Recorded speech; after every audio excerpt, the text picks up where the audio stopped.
winter. We've got a very fun show for you guys. Well, it's fun. It's not fun. It's going to be an interesting show for you guys to listen to watch.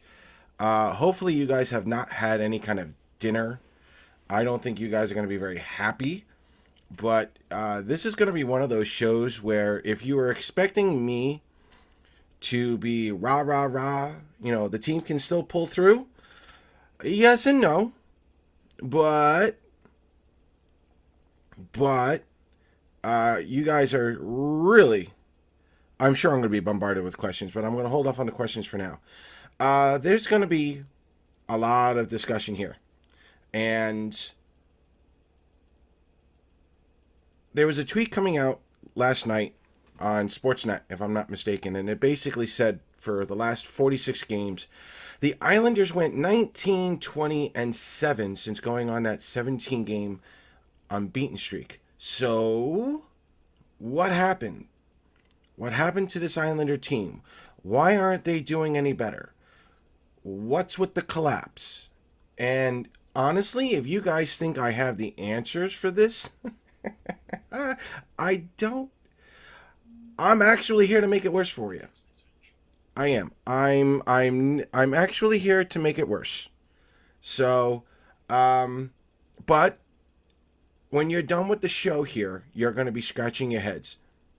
So, yeah. Well, stop with the big trouble.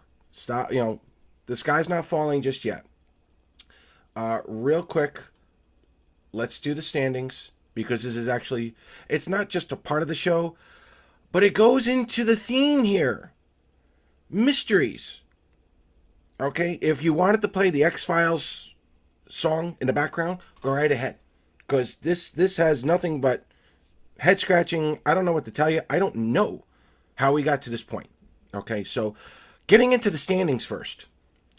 The Capitals, there's no mystery about them. We know what they're doing here. They're on pace for 106 points. That's pretty much right where I had them. The Philadelphia Flyers. The Philadelphia Flyers right now are on pace for 106 points, and they're in second place. Now, for those of you who had the Flyers in second place by games almost 70 into this NHL season, you're a bunch of liars. Okay? If you've been watching this show from the beginning, you know I've been telling you I've never trusted Philly this year. They reminded me of Carolina. But did I see them landing in second place? Right now? No. What they're doing right now is a complete mystery. Okay, Carter Hart has been absolutely dominant at home. There's just no other way to say it. Okay, so if you guys had Philadelphia in second place right now, you're lying. Get off my show. That's a mystery upon itself. How the Pittsburgh Penguins, with all of the injuries to this team, are still on pace for 104, that's a mystery. That's why their head coach is going to be up for the Jack Adams Award. But that's another topic for another time. The Pittsburgh Penguins are currently in third. The New York Islanders right now have been slowly sinking, and they're down to 97 points. And that's where we're going to get into right now. Can the Islanders rebound? Or is this really going to be mystery season from here on in? We'll find out. Let's have some fun. We'll see about the Flyers. I don't think so. But we'll get into the Flyers at another time. So, what has happened to the Islanders going 19, 20, and 7 in the last 46 games since that 17-game unbeaten streak? Okay? A lot of you guys wanted to say a lack of scoring. Okay? Part of that is true. But let's talk about the injuries here for a moment. Now, again, Lou Lamoriello has said that injuries are not to be used as an excuse. Okay, injuries are not to be used as an excuse. So this is why we're using mysteries instead. Have any of you, and some of you have been around for a while, have any of you ever witnessed 3 players on one team be lost to injuries because of skate blades? Skate blades!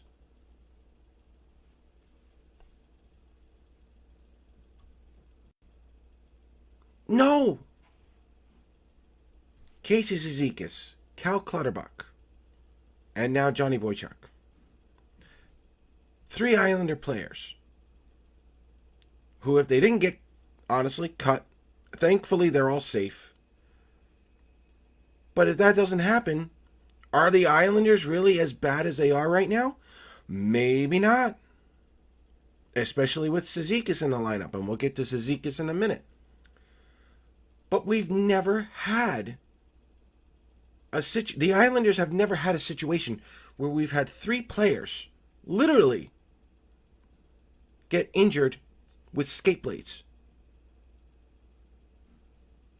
Excuses are one thing. This is a phenomenon. This is a mystery.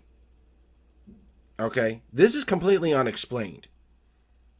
You tell me any other team that really goes down with a bunch of skate blades like this, go right ahead.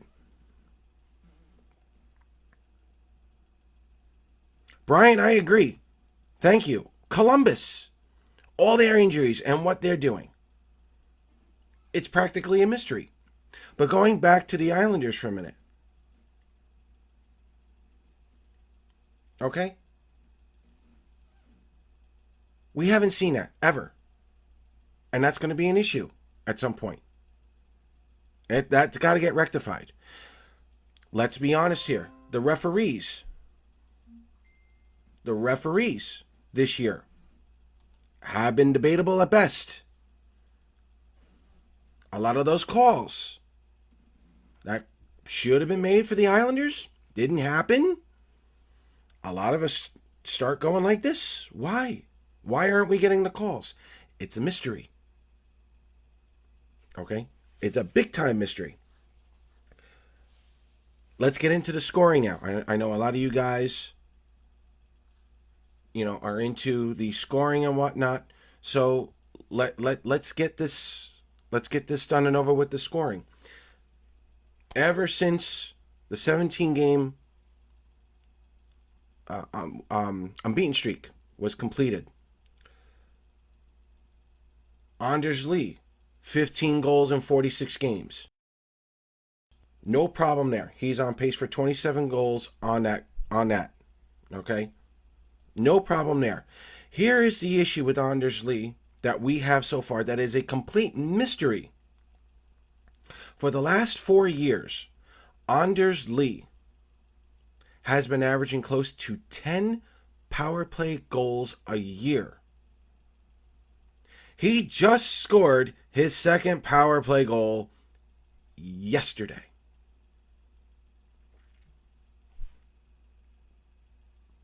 Second. It's a mystery. I don't know. Yeah, he just scored his second power play goal yesterday. And the captain normally averages around 10 a year, give or take, the last 4 years. Okay, even if he racked up 6 more power play goals, you're probably looking at the Islanders right around that 19-20% mark, depending on if we ever got the calls from the refs. Okay, so that's a mystery in upon itself. And the worst part of it is right now, guys, is that the Islander players, the rest of the Islander players, they're all at their averages for the power play. That's how low they are. Okay? Most of these guys are 2, 3, 4 goals at most. Okay, I think Ryan Pulock was like averaging 3 or 4 at most, or whatever that was. But Anders Lee was the big guy, averaging close to 10. He just scored his second one. Everybody else, they're at their average. And we're at the 65, 66 game mark.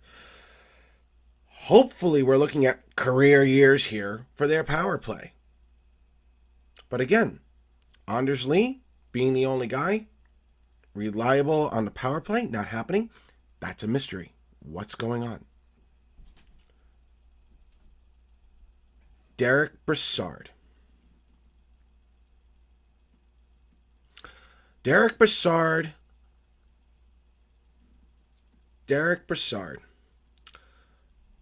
was hot during that first 17, 20 games. Okay? Derek Brassard, in his last 43 games, in that 46 game span, has scored a whopping 4 goals. 4 goals in that 43 game span, with 10 assists and 14 points. Two of those goals came on the power play.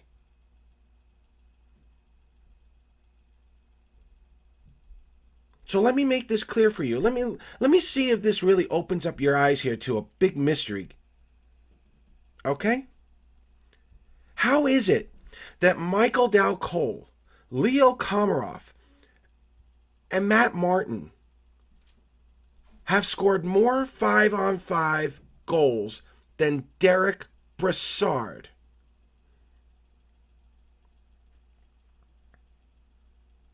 That's a mystery, guys.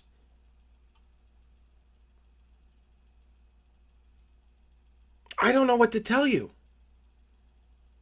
Derek Brassard was white hot in the beginning of the season. He has scored 4 goals basically over the last 46 games during this stretch. 2 of them on the power play. Michael Dal Cole, Uncle Leo, and Matt Martin. And you know what? I'll even throw in Kiefer Bellows. Kiefer Bellows has tied Derek Brassard, and I'll throw in J.G. Pageau. Pageau and Bellows have scored the same amount of regular 5-on-5 goals as Derek Brassard.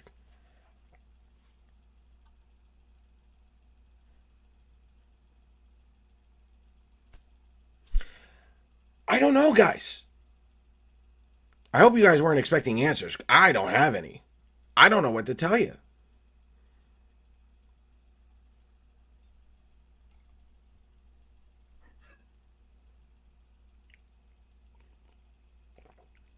Oh, sorry. I am dealing with a little bit of sinus infection here. So if the throat's a little scratchy, my apologies ahead of time. Josh Bailey. I warned Gary I was going to be throwing Bailey here under the bus for the mystery bus, shall we call him. Get this, guys. And I'm going to throw Brassard back under this mystery bus as well. Josh Bailey right now has a shooting percentage this year of 14.3. 14.3.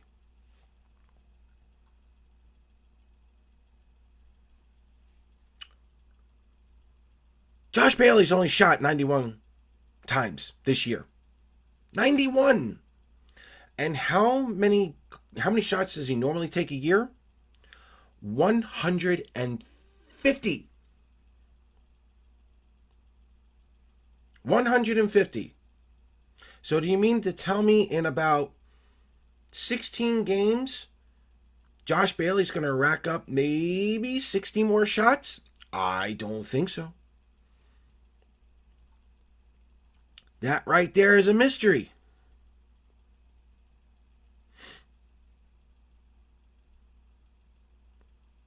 Going back to Derek Brassard. Derek Brassard is usually good for about 180 shots a year, whether he was with the Rangers or the Ottawa Senators. I don't really count last year too much because injuries, moving over to different teams and whatnot. Derek Brassard is usually good for 180 shots. He's only taken 109.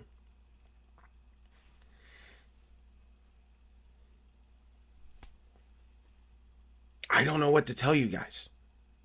I don't have an answer.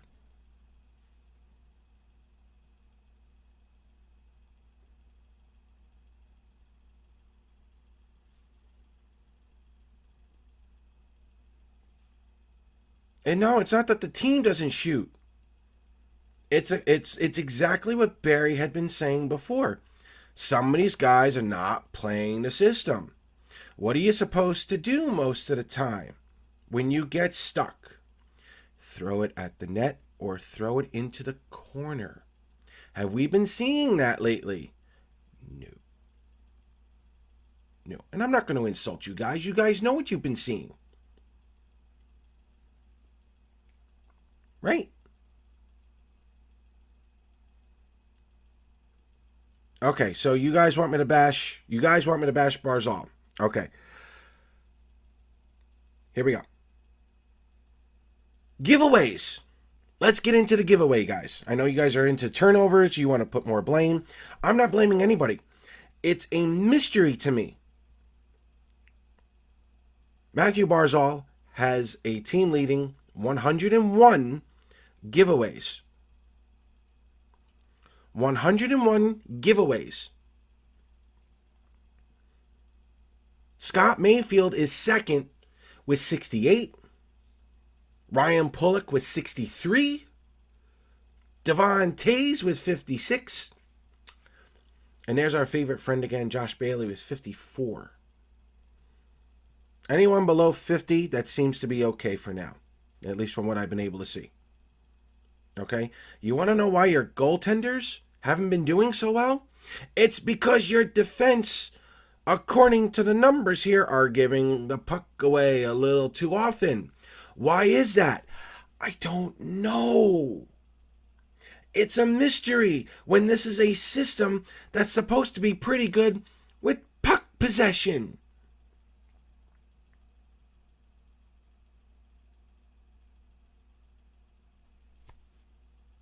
I don't know, guys.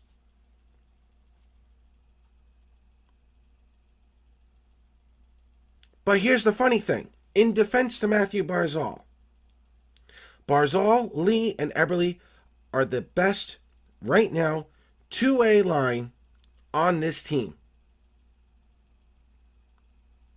Explain that one to me. They are, though.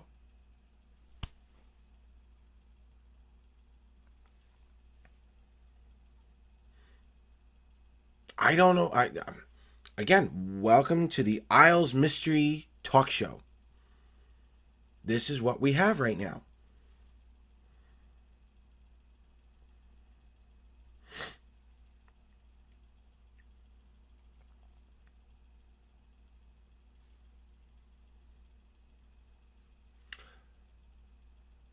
Do we still have a third line, guys? That's a mystery. I said that on a couple of weeks ago. We don't have a third line yet. Forget injuries at the moment here. There have been a lot of injuries to the forward lines. We bring in J.G. Pageau. Poor guy's like a -6 right now after 5 games. If that doesn't tell you that we don't have much of a third line at the moment, I don't know what does.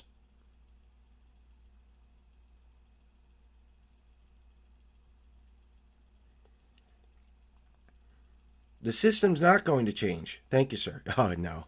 Wrong person. Okay, the system's not going to change, guys. And we're going to get to how the Islanders might be able to rectify it. I don't want to say save the season because I think the season is not lost, but I think it's going to take a little longer to fix. Longer meaning just a few more months. We still don't have a third line. I like what they did so far with Anthony Beauvillier, J.G. Pageau, and Josh Bailey. I do. I think there's more chemistry with Bailey and Pageau. And I'm not going to lie. Anthony Beauvillier has not been scoring much since earlier in the season. He's done well. He's got 10 goals in those last 46 games, which kind of puts him on an 18-goal level. But you really want him closer to 20 if you're a top 6 forward. Bringing him down to Pageau, and in all honesty, having more chemistry with Bailey, because if you remember, the Beauvillier, Barzal, Bailey line was also very good at one time. I like the creation of that line. that has some kind of promise. Another stickler to Bailey. He is an overall minus 14. Okay. When he shoots the puck, believe it or not, he's a minus 9. But 3 games out of those 3 games, 3 major games, Toronto, the Rangers, and the last one against Ottawa, the whole team stunk it up. And he ended up being a minus 3. So that's where you get your minus 9 from. So if you were to throw those 3 games out, I know you guys are not going to because you hate Bailey anyway, but if you throw those 3 games out of the whole 66 that he's played, when Bailey shoots the puck, his plus minus is even. And if you want to throw advanced stats at me, go right ahead. He's still even in that either. He's still even. It doesn't matter. When Bailey shoots, the team is more successful.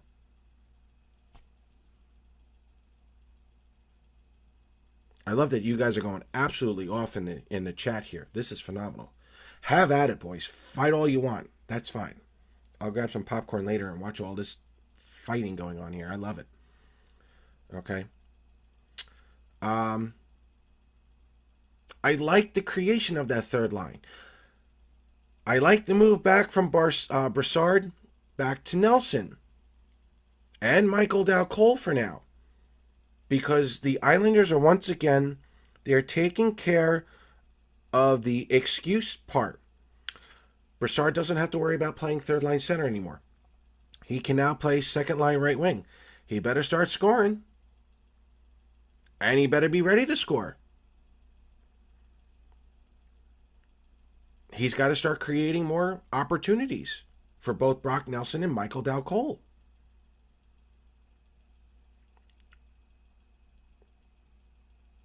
And Josh Bailey, he's playing with Anthony Beauvillier, who knows he can score, and J.G. Pageau, who's basically a second-line center, or in Ottawa's case, a first-line center. There's talent around Bailey that it really shouldn't matter what line Bailey is playing on. These guys are fitting the system the way they are.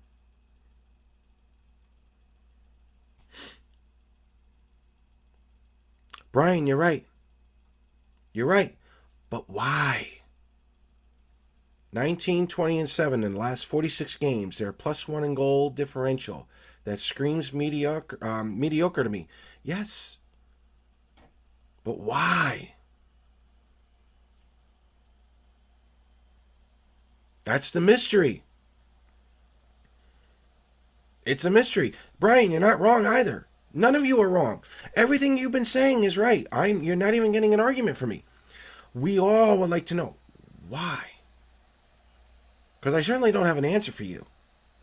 That's why this is called an Isles Talk Mystery Show. Unexplained Isles Mystery. And I will say this about the defense. If you want to reduce the giveaways from Mayfield, Pullock, and Tays, looking at you. Not Tays, I'm looking at the other one. Okay? You have to put Andy Green in there for at least 18, 19, 20 minutes. You brought him in to replace Adam Pelech, bring him up, get him to play 18, 19, 20 minutes, assuming he's still healthy, and you know what? Bring in Noah Dobson to do it too. If Thomas Hickey is healthy, but the Islanders are hell-bent on playing Dobson instead of Hickey, time to unloot, let the reins go. Let Dobson and let Green play 18, 19, 20 minutes. Dobson is not going to kill you 5-on-5. He's not. He's not going to kill you 5-on-5. Through the 38 games this kid has played, he's probably the best defenseman 5-on-5 this team has at the moment. That's how good this kid is.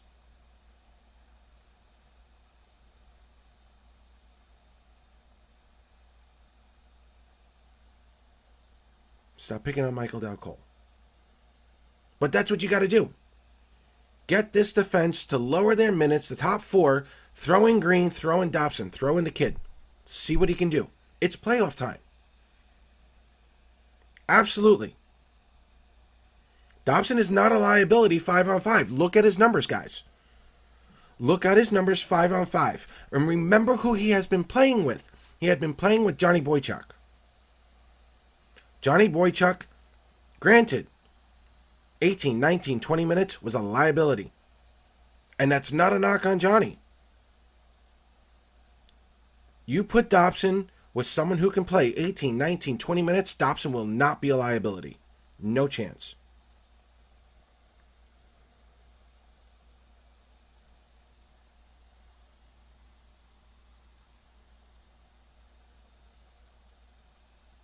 So, do I think the Islanders are? Brian brought up. Yeah, Brian brought up a good point on the comment section. I thought it was. I thought it was cute. It was fun, and yes, I did say in last week's show that the Islanders are Stanley Cup contenders. I still believe that. Okay, you give up the first rounder, you give up your second rounder in this year's draft. You should be going for the Stanley Cup. Or in this case, you should be going for the conference finals. You should. Got to go all in. Okay, when anyone says, it doesn't matter if it's Barry Trotz or not, when anyone says picks don't matter, time to show. And Barry Trotz has been around long enough that this system works. It's on the players. And whoever is not fitting into this system this year, the great mystery is, are we going to see them next year? I'm going to probably say no. Because I don't think Lou doesn't have to wait anymore. And this is why Lou has been patient on everything. And it goes back to what we said last week. No more Barclays in a couple of games. It's all Nassau Coliseum. All the playoffs are at Nassau Coliseum. We're down to one arena. We're down to Belmont in 1 year. Could I see Lou being much more aggressive? Absolutely. Could I see Lou getting whatever Trotz needs? Absolutely.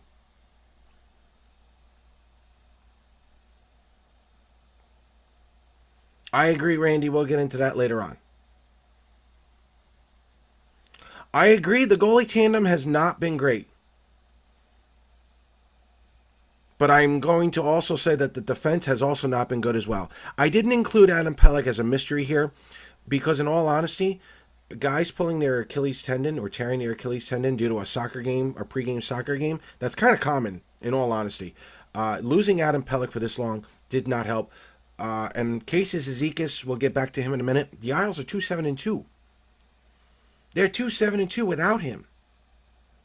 And this is what I'm trying to say. If Casey can come back healthy, ready to go, the Islanders still have a shot. Because now you're really going to love the center depth right down the middle. So we've entered 7:30.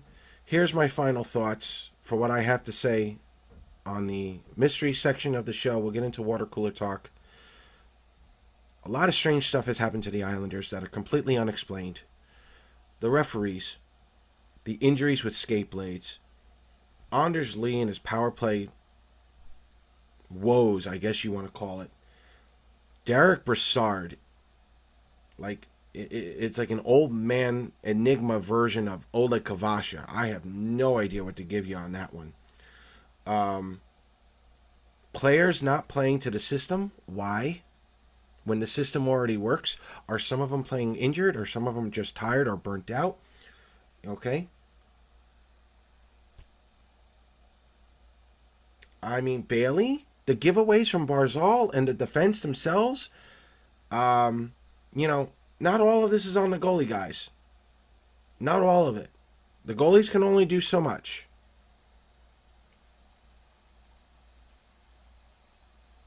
So, we have a big game. The Islanders have a big game against Carolina tomorrow. I'm not looking for predictions. I'm not even worried about that. Here's where I'm going with this. If the Islanders, in all honesty, can beat Carolina tomorrow, the Islanders have put Carolina in a very tough spot. For me, I would almost say Carolina would have been eliminated. Not yet, but they're awfully close. If Columbus doesn't get back on such a big winning streak, the Islanders are still in there. Vancouver's been a banged up team. The Calgary Flames are bipolar. You don't know which team you're going to get. And to be quite honest with you, I know the Edmonton Oilers still have Leon Draisaitl, but they don't have Connor McDavid yet. I'm not going for a rallying cry here that, yay, the Islanders are going to do it. I don't know what Islander team is going to show up. I really don't. But I will say, in my time working with the Islanders during the Capuano years, if the Islanders lost 5 games in a row, they were out of the playoffs.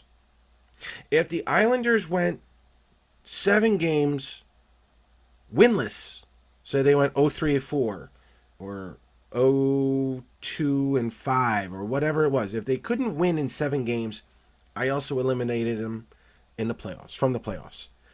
The Islanders are currently at 0-3-2. Okay, I'm not yet ready to wave a white flag. Could I do it tomorrow? Maybe.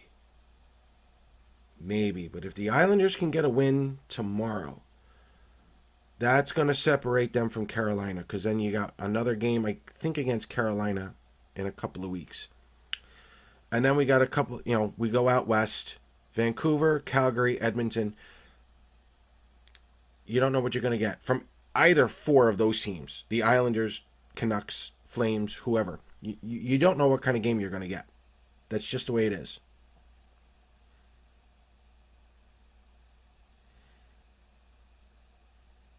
No, Jim Hiller's not as bad. That's what I've been trying to explain to you guys. Anders Lee has got to have 6 more goals by this point, guys. He doesn't. If Anders Lee racks up 6 more goals, guess where we're at? We're right around that 20% mark. It's not Jim Hiller.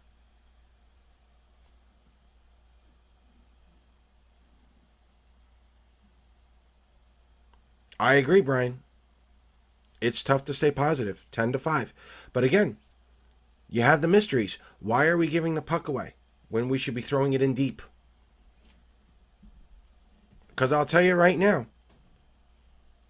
Oh, McDavid is back? Okay, thank you, Jay. McDavid's back. Okay, I take that back. I take that line back with Edmonton. Who knows? Okay, we better win against Vancouver and Calgary while we still can then. If we can. The system works. And unfortunately, this is not going to be a situation where the coach is immediately going to get fired or the GM is going to be let go. The coach and the GM were hired by the owners to get them to Belmont, to get themselves set up to Belmont. So the coach and the GM are not going anywhere. Let's get that out of the way right now. They're not.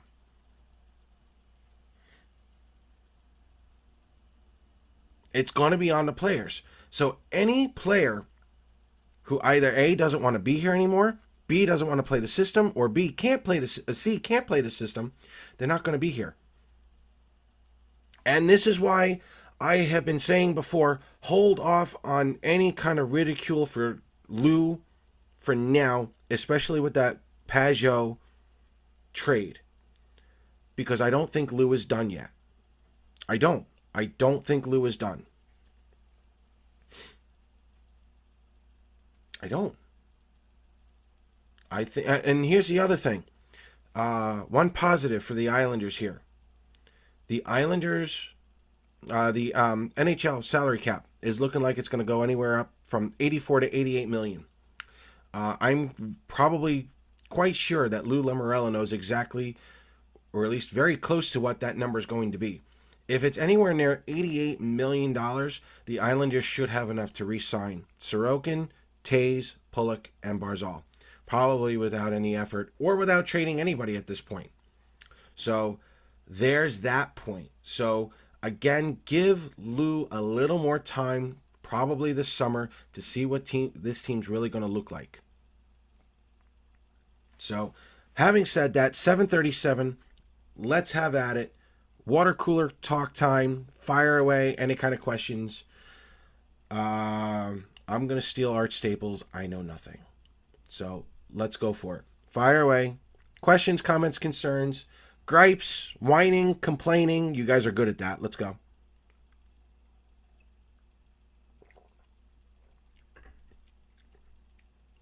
Some of you I should actually charge for all this. Can we get rid of Komarov in the off season? That might be a good question. I don't know. I mean, could we buy him out? He's probably got. I think he's got what, 2 years left, 3 years left on his contract. Maybe. I don't think there's any. I don't think he has a signing bonus or anything. I think it's just a straight shot. Lou has this summer to fix this. I agree, Matthew. I agree. I think he has this summer, but you know what now? The cards are stacked in his favor. We're in one arena, we're in one location, and everything else is state of the art the year after. So now he's got the accessibility to bring in whoever he wants. Barzal does not want out. Barzal does not want out. Let me throw that out there now. He doesn't want out. He doesn't. Why would you want out when you know the team's going to give you the amount of money that you want? You're going to be the face of this franchise for years, and you're on the verge of winning Stanley Cups here, guys. The only ones who can't really see that are some of the fans. They're close.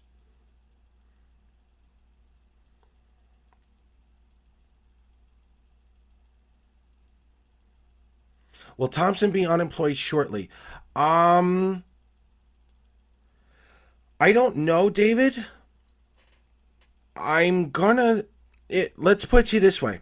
I've been working on a segment on the Bridgeport Sound Tigers specifically, and I'm going to explain if I'm going to find out first if the Islanders keep Brent Thompson. If they keep Thompson, I will then do a show to explain why Thompson was kept.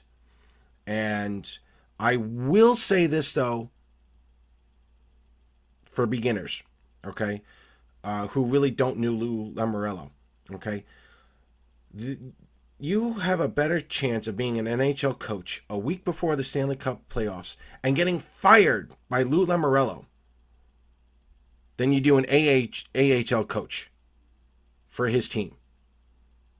Okay, I can't remember, and I'm on this side of the Hudson, by the way, too. I'm on this side of the Hudson and the Delaware. I don't remember the AHL coach ever getting fired in the Albany River Rats. Never saw it. But if you remember, tons of coaches, NHL coaches, they were gone left and right. So I'm going to leave that there for now when it comes to Thompson. For now, I'm going to say no, but I'm going to give you more of a reason once we all get a definitive answer. Why hasn't Kunako gotten a sniff? That's a good question, Tim. I don't know if he's injured. You know, again with this team, it's another mystery. Who's really playing injured? That's another question. We just don't know. We won't find out until the end of the season. Kunako, I guess, Trotz was not happy with his play. That's all I can say. Do the Islanders re-sign Martin? Great question there. Great question there. I don't know. Maybe if Martin would accept a two-way deal, go down to Bridgeport, become a captain down there, come up whenever we need him. I don't know.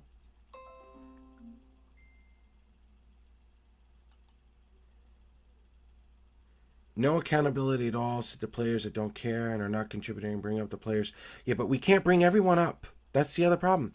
Can't bring everyone up. There are players injured in Bridgeport. Yeah, it's just not possible.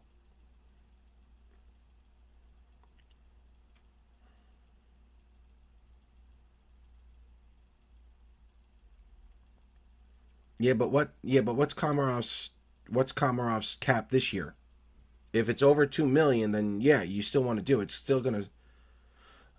Who is a good goal scorer available in the off season? If Lou can manage it, and again, I don't even know. Taylor Hall. I mean, he fits this system like a glove. He's the forward that honestly, you get Taylor Hall, look out. I mean, look out. It's not even funny. But again, we don't know what Lou's up to.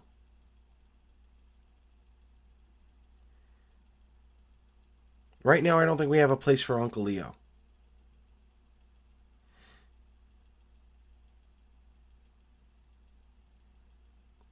I do think we make the playoffs this season.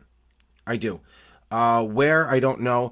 I'm really hoping that if the Islanders make the playoffs, it's still going to be like that second wild card.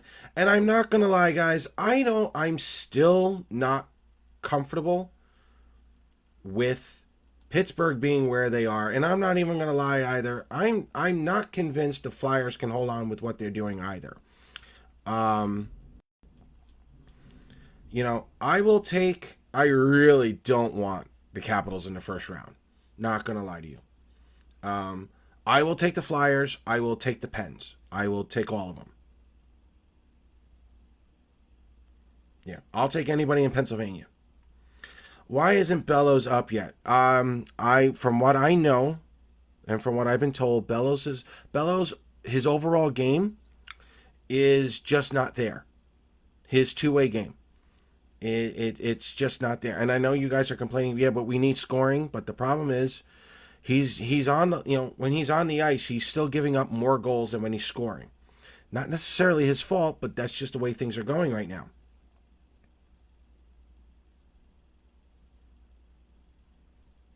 Okay, if you want my honest opinion, if there was a player I really wanted to see up, it would be Wallstrom. Wallstrom, in my opinion, still has a better shot than Bellows, but Bellows is not ready. I'm sorry, Wallstrom is not ready, and Wallstrom still has some work to do. And that's going to be part of the offseason, the end of the season review here on the Islanders as an organization altogether. But, that's who I personally would want instead of Bellows. Give me Oliver Wallstrom. Give me that sharpshooter. I know you guys love Bellows, but if you're looking for a shooter, Wallstrom would have been your guy. Will Lou revisit the Parisi trade in the offseason? He might. He might. Yeah. I mean, let's face it, guys.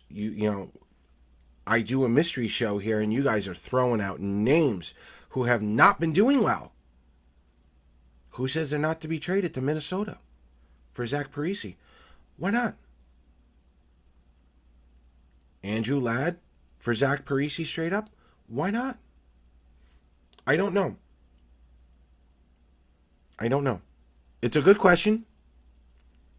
If I had to give you an answer, I probably would say yes, he'll probably revisit.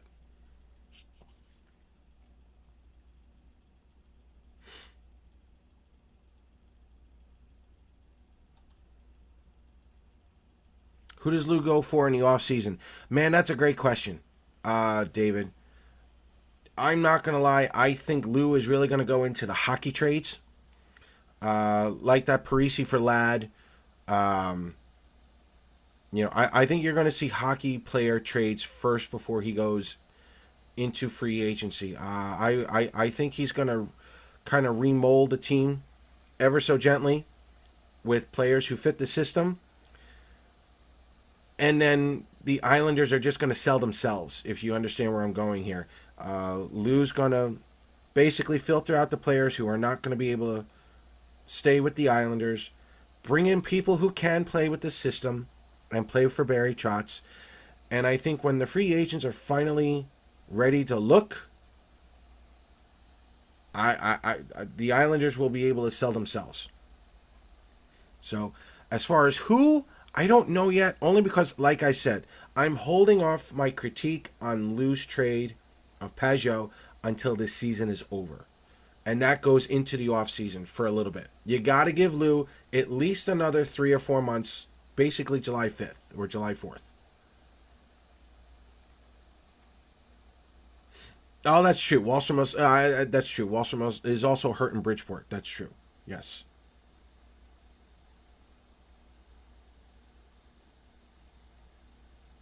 Yeah, I really don't want Boston. Yeah, I agree, guys. I don't want Boston. Nope. Nope. Nope. Nope. I'd rather play. I know the Caps. Ah, I know. I'm back and forth with the Caps. I'd rather not play them in the first round, to be honest with you.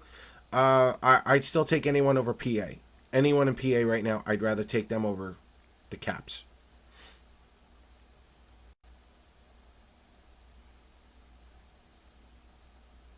Yeah, but Komarov's not playing. I don't know what the obsession is with Komarov. He hasn't been playing. The reason why Dal Cole has been playing is because he fits the system. He's playing to the system. This is what Trotz has been trying to tell everyone last night. There are a few players who are not playing to the system. And if you see Michael Dal Cole on a second line, it means he's playing to the system and he doesn't trust Andrew Ladd. It's just that it's just that easy, guys.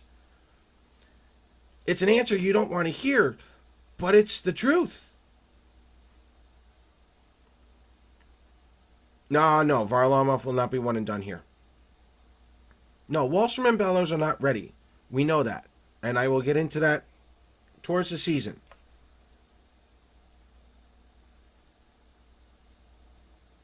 Would Isles put up 10 million for Hall? I don't know. I don't know. I look at it this way. You can go back to Hall and say, look, you know what we have here. Would you take 9 million for the next 6-7 years? And you get yourself a shot to win the Stanley Cup, probably over the next 7, if you take 1 million less. You get to play with your old friend Jordan Eberle. You get to play one of the best. You get to play with one of the best young centermen in the NHL. You're coming to a brand new arena. You're in a practice facility that's like tops in the NHL, and you're living in one of the best areas in America. What does Taylor Hall want? Does he want 10 million or does he want to win a Stanley Cup?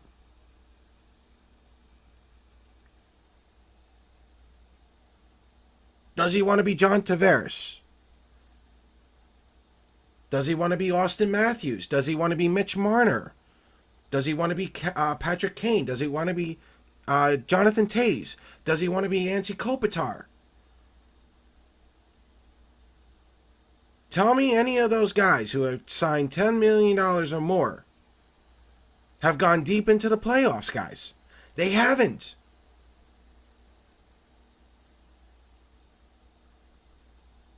I don't know if the Isles would have to put up 10 million for Hall. Like I said, the Islanders are going to be selling themselves here at this point. That's what Lou's going to be doing this offseason.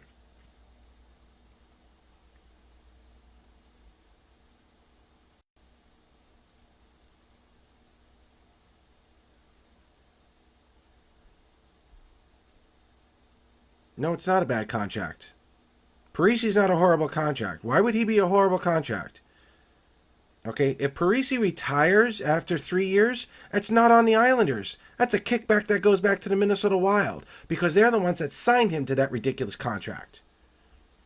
Andrew Ladd's done in 2 years, if I'm not mistaken. Zach Parisi can be done in 2, maybe 3 if if we win a Stanley Cup or what. He's done in 2 years. If he retires, guess what? He's done. They're both done. It's just that kickback retirement money on the cap goes back to the Minnesota Wild. It's not a bad contract. Zach Parise fits this system over Andrew Ladd. Dylan from Caps. Oh, wow. Not bad. I don't know if Dylan would re-sign with him, though. I don't know. Let's put it this way. If Zach Parise waived his no-trade clause to come to Long Island, that tells you something.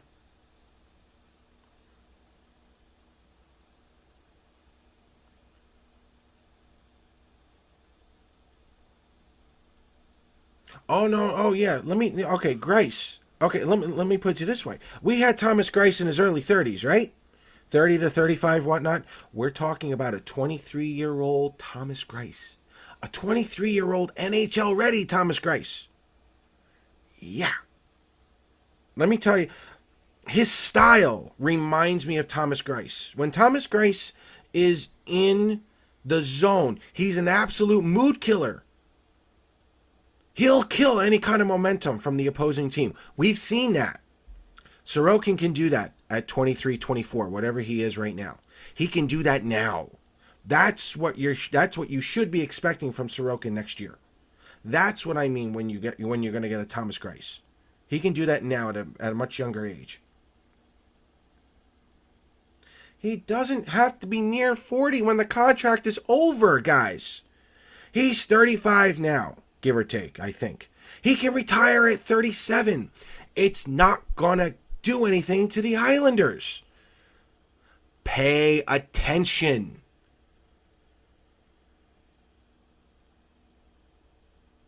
Has anyone made a trade at the deadline? Where have you been?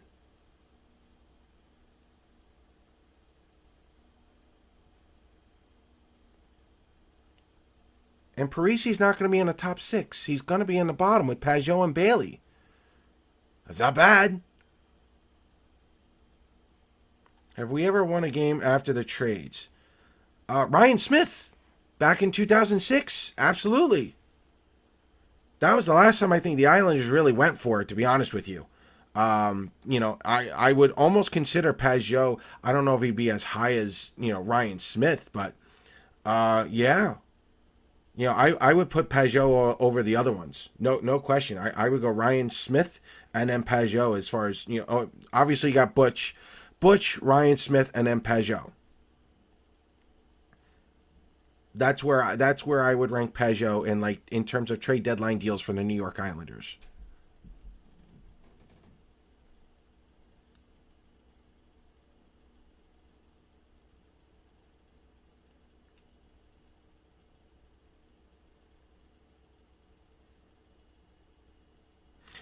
If they don't make the playoffs and get a top 3 pick, does that mean we just gave up a number 2 pick for Pajot? No, it means the Islanders keep their 2020 pick. If the Islanders in the draft lottery, the lottery balls, if the Islanders somehow finish 1, 2, or 3, the Islanders get to keep that pick, and Ottawa gets the 2021 first round pick. Let me scroll down here again. Oh, I just missed that. Why would anyone not want Parisi? Keep in mind, after Ryan Smith trade, yes.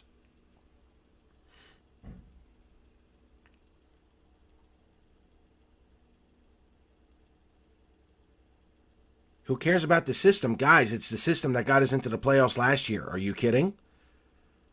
Without the system, forget that. We're going back to the 90s with this team. The system is everything. It has to be everything.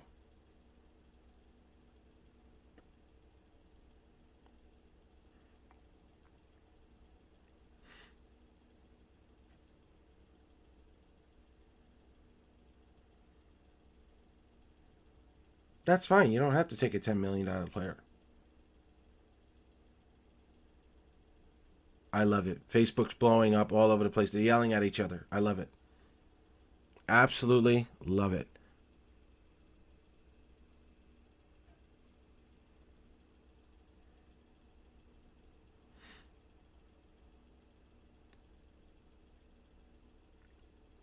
Oh, is Boyle going on a tirade? Is that what this is?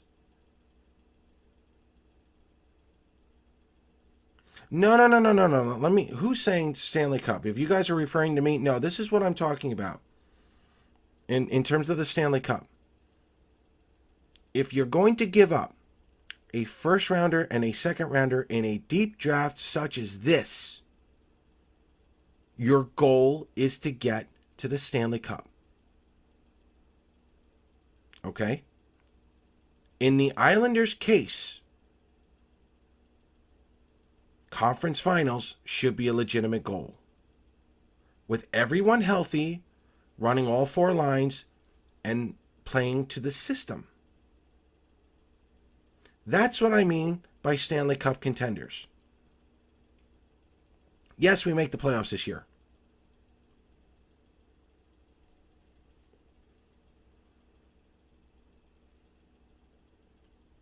When you give that much up, you have to raise your expectations, guys.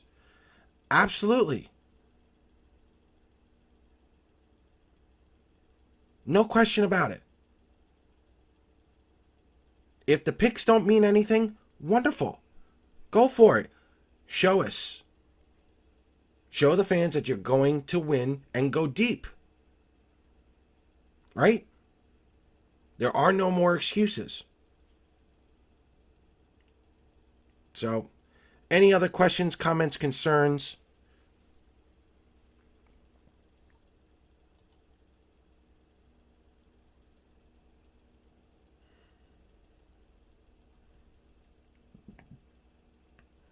Oh, that's not nice. Leave Tavares alone. Yeah. Leave Tavares alone. So, alrighty, guys. I hope you guys enjoyed this Unexplained Isles Mystery segment of Isles Talk. Again, I don't have answers. I don't have answers to some of these things. No one does. We're all going to be scratching our heads, especially come the end of this year. We don't know what Lou's going to do. We're hoping things are going to change. We're hoping the Islanders make the playoffs. I still think they do. Um, I do need a drink. There we go. See? Cheers. But I know what you meant, Cutler. Well done. Yeah, it's been a head scratching season, full of unexplained mysteries surrounding this team. Let's just hope that there is some clarity and that we get to see what this team is all about and where this team is headed come July 4th. But for now, one game at a time, taking on Carolina. I normally don't say this, but it's a must win. If we beat Carolina tomorrow, that's the first good step. So, having said that, I don't know if I will be on tomorrow, next Friday. I might. The Edmonton Oilers are on at 9. Listen, if you guys have an idea for a show that you want me to do, DM me. Follow me on Twitter at P_Kreischer. You can follow Isles Talk on Twitter, Facebook, Periscope, YouTube. You can DM Isles Talk wherever. I will answer it. If there's something you want me to cover for you guys, I will be more than happy to cover it for you. I will do the research for you, and I'll do all the work. So if there's something you want me to talk about, if there's a topic you want me to discuss and bring it up here, absolutely. Let's do it. And that's it. Let's go, Islanders. Thank you guys once again for showing up. Next week, we'll see what happens with the show. May take a week off, may not, depending on what goes on. So, why do I hate you as a show? Because we got the Calgary Flames coming up this week. There's no reason why we should be talking to any Calgarians at this point. So, all right, guys. Have a good night. Let's go, Islanders. And we'll probably see you sometime next week. Take care.